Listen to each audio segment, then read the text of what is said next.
오늘 저 진짜 중요한 이야기 들고 왔어요. 뉴스 보셨나요? 요즘 미국이랑 이란이 전쟁 났다, 호르무즈 해협이 막혔다면서 온 세상이 난리잖아요. 그런데 이 혼란 속에서 겁먹고 금 팔고 주식 내던지는 분들 정말 많더라고요. 저도 솔직히 처음엔 흔들렸어요. 근데요, 제가 밤새 자료를 뒤지다가 소름 돋는 사실 하나를 발견했어요. 월가의 큰손들은 지금 겉으로는 비명 지르는 척하면서 뒤에서는 완전히 다른 계산기를 두드리고 있다는 거예요. 저는 오늘 이 진짜 돈의 흐름을 여러분께 낱낱이 파헤쳐 드릴 거예요. 2026년 글로벌 경제 위기의 실체가 뭔지, 금값이 왜 갑자기 떨어졌는지, 그리고 우리 같은 일반 투자자들은 지금 뭘 해야 하는지, 경제 초보분들도 바로 이해할 수 있도록 쉽고 명확하게 설명해 드릴게요. 끝까지 집중해 주세요. 1. 39일간의 전쟁, 그리고 빨대가 되어버린 에너지 공급망. 자, 먼저 지금 세계에서 무슨 일이 벌어지고 있는지 팩트부터 짚고 넘어갈게요. 2026년 2월 28일 미국이 이란의 군사시설을 공격하면서 전쟁이 시작됐어요. 그 직후 유가, 그러니까 원유 가격이 배럴당 무려 144달러를 돌파했습니다.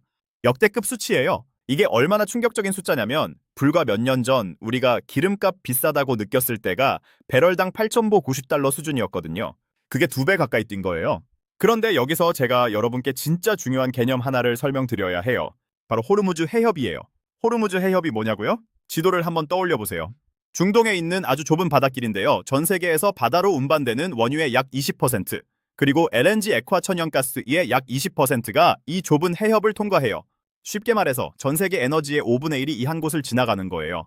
그러면 이란이 이 해협을 봉쇄하거나 방해하면 어떻게 될까요? 제가 아주 쉬운 비유를 들어볼게요. 지금 전 세계 경제는 페라리 엔진을 달아놓은 스포츠카예요. 근데 전쟁 때문에 연료를 공급하는 호스가 굵은 파이프에서 빨대 하나만큼 얇아진 상황인 거예요.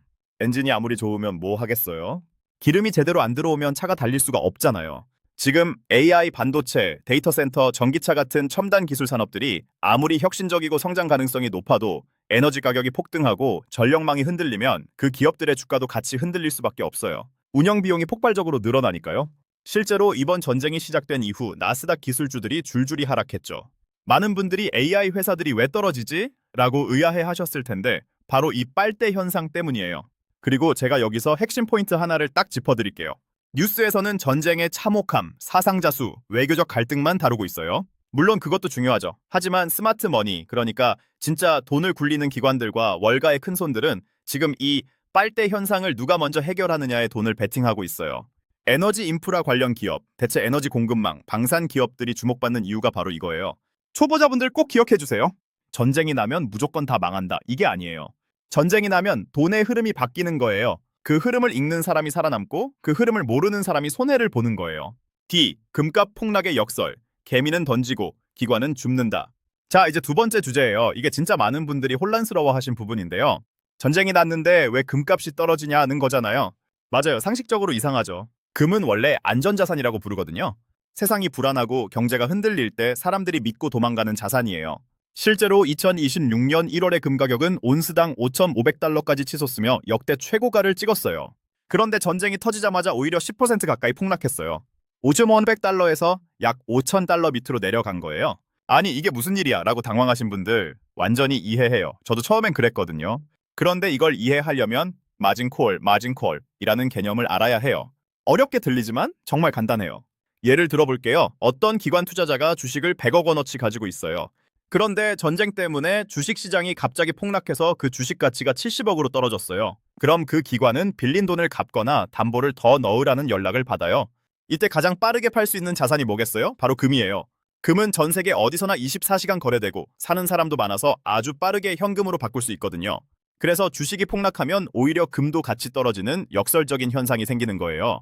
금의 가치가 없어진 게 아니라 급한 불을 끄려고 금을 팔아치우는 거죠. 제가 또 쉬운 비유 드릴게요. 피자 한 판을 8조각에서 4조각으로 줄였어요. 근데 배고픈 사람들이 당장 돈이 없어서 자기 피자 조각을 헐값에 내놓는 거예요. 피자 한 조각의 실제 크기, 즉 금의 본질적인 가치는 전혀 변하지 않았는데 가격만 일시적으로 찌그러진 거예요. 이게 지금 금 시장에서 벌어지고 있는 일이에요. 그러면 지금 진짜 돈을 굴리는 사람들은 어떻게 움직이고 있을까요? 제가 직접 리포트를 뒤져봤어요. JP모건은 2026년 말 금 가격 목표치를 온스당 6,300달러로 올려잡았어요. 지금보다 약 25% 더 오른다고 보는 거예요. 전 세계 중앙은행들은 올해도 금을 850톤 넘게 사들일 계획을 갖고 있어요. 달러 대신 금을 믿겠다는 거잖아요. 이게 뭘 의미하냐면요. 지금 개미 투자자들, 그러니까 우리 같은 일반인들이 공포에 질려서 금을 내다 팔고 있는 사이에 JP모건 같은 월가의 큰손들은 조용히 그 금을 받아서 쓸어 담고 있다는 거예요. 개미는 던지고 기관은 줍는다. 이 공식이 또 한 번 반복되고 있는 거예요. 전쟁의 소음이 거치고 나면 금은 다시 상승할 준비를 이미 마쳤다는 게 제 판단이에요. 3. 연준의 딜레마. 물가도 잡아야 하고 경기도 살려야 하고. 세 번째 이야기는 연준, 그러니까 미국의 중앙은행인 Federal Reserve 이야기예요. 연준이 지금 엄청 골치 아픈 상황에 빠졌어요. 바로 스태그플레이션, 스택플레이션 때문이에요. 스태그플레이션이 뭐냐고요? 두 단어를 합친 말이에요. 스태그네이션, 에스태그네이션, 경기 침체, 즉 경제가 죽어가는 상태. 인플레이션, 인플레이션, 물가가 계속 오르는 상태. 보통은 경기가 나쁘면 물가도 같이 내려가요. 소비가 줄어들면 기업들이 가격을 내릴 수밖에 없거든요. 근데 스태그플레이션은 경기는 나쁜데 물가는 계속 오르는 정말 최악의 조합이에요. 왜 이런 일이 생겼냐고요? 바로 이번 전쟁 때문이에요. 호르무즈 해협이 막히면서 에너지 가격이 치솟으니까 기업들이 제품 만드는 원가가 폭등했어요. 당연히 물건 가격을 올릴 수밖에 없죠. 그런데 동시에 전쟁 불확실성 때문에 소비자들은 지갑을 닫아요. 기업들도 투자를 안 해요. 결국 경기는 침체되는데 물가는 오르는 거예요. 이 상황에서 연준은 진퇴양난이에요. 물가를 잡으려면 금리를 올려야 해요. 근데 금리를 올리면 이미 침체된 경기가 더 나빠져요. 경기를 살리려면 금리를 내려야 해요. 근데 금리를 내리면 물가도 더 치솟아요. 어떤 선택을 해도 한쪽이 망가지는 거예요. 이래서 연준이 지금 정말 머리가 아픈 거예요. 그러면 우리 같은 일반 투자자들은 이 상황에서 어떻게 해야 할까요? 4. 우리가 지금 당장 취해야 할 if then 행동 지침. 자, 드디어 핵심 중에 핵심이에요. 저 밤새워서 정리한 시나리오별 행동 지침이에요. 꼭 캡처해 두세요. 투자에서 가장 위험한 건 뭔지 아세요? 막연한 불안감이에요. 뭔가 안 좋아질 것 같은데 어쩌지 하면서 아무것도 못하는 거예요. 이걸 깨는 방법은 딱 하나예요. 명확한 기준점을 만들어 두는 거예요. 제가 세 가지 시나리오를 정리해 드릴게요.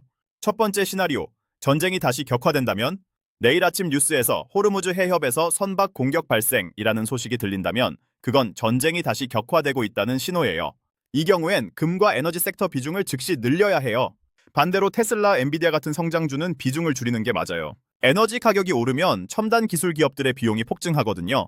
두 번째 시나리오, 인플레이션이 잡히지 않는다면 매달 발표되는 CPI, 그러니까 소비자 물가 지수를 눈여겨보셔야 해요. 초보자분들, CPI가 뭔지 딱 한 줄로 설명할게요. 우리가 매일 쓰는 물건들 가격이 작년보다 얼마나 올랐는지 보여주는 숫자예요. 만약 4월에 발표될 CPI가 3.2%를 넘는다면 인플레이션이 고착화되고 있다는 뜻이에요. 이 경우엔 전체 자산의 20%는 현금으로 들고 있는 게 좋아요. 그리고 이제 물가 연동 채권 팁스에 관심을 가져보세요. 물가가 오를수록 수익률도 같이 올라가는 채권이거든요. 세 번째 시나리오, 금 가격이 갑자기 또 떨어진다면 신흥국 중앙은행들이 금을 대량으로 팔기 시작했다는 뉴스가 나올 수 있어요. 이때 많은 분들이 이제 진짜 금 끝났나? 하면서 패닉 상태로 추격 매도를 해요. 절대 그러면 안 돼요. 이런 상황이 오면 일단 멈추고 4,400달러 선까지는 관망하는 게 맞아요. 그 선에서 기관들이 받아주는지 확인하고 움직이세요. 급하게 따라가다가 가장 비싼 가격에 팔고 가장 싼 가격에 사는 실수를 반복하게 되거든요. 자, 오늘 정말 많은 내용을 다뤘는데요. 마지막으로 딱 세 가지만 기억해 주세요. 첫째, 전쟁 초기 금값 하락은 가짜 신호예요. 패닉에 빠진 기관들이 마진콜을 막으려고 억지로 금을 팔아치운 일시적인 현상일 뿐이에요. 금의 본질적인 가치는 변하지 않았고 월가의 큰손들은 지금 이 구간에서 조용히 금을 쓸어 담고 있어요. JP모건의 목표가는 여전히 6,300달러예요. 둘째, 지금 세계 경제는 빨대 상태예요. 호르무즈 해협 봉쇄로 에너지 공급망이 막히면서 아무리 혁신적인 기술 기업도 비용 폭탄을 피할 수 없는 구조예요. 이 빨대를 누가 먼저 굵은 파이프로 바꾸느냐, 그 해결사에게 돈이 몰릴 거예요. 셋째, 감정이 아닌 기준점으로 움직여야 해요. 뉴스 하나에 흔들려서 금 팔고 주식 던지고 또 후회하는 패턴 이제 끊어야 해요. 제가 드린 if then 체크리스트 꼭 저장해 두시고 뉴스 볼 때마다 꺼내보세요. 세상에 100% 확실한 투자는 없지만 명확한 기준이 있는 사람과 없는 사람의 결과는 시간이 지날수록 완전히 달라져요. 여러분, 경제 공부는 어렵고 무서운 게 아니에요. 오늘처럼 하나씩 차근차근 뜯어보면 무섭게만 보이던 뉴스들이 사실은 기회의 신호로 읽히기 시작해요. 오늘 영상 도움이 됐다면 좋아요 한 번씩 눌러주시고 궁금한 종목이나 경제 이슈 있으면 댓글로 알려주세요. 제가 밤새워서 팩트체크해서 다음 영상으로 꼭 가져올게요. 구독이랑 알림 설정도 잊지 마시고 우리 다 같이 부자 됩시다.